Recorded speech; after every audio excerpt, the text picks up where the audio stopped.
to expedite the process, you can put curves like this, one on top of another one, and slide the screws in there. And about where you got the flooring or liner, just put tape on them just to keep the screws in apart.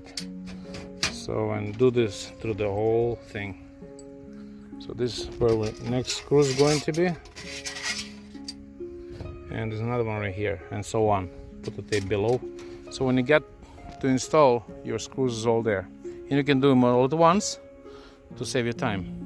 That's what you do to keep them all in place. So that's going to be easy for you. Just like that, you grab one, it's already holding bolts in place, and just one person can install it.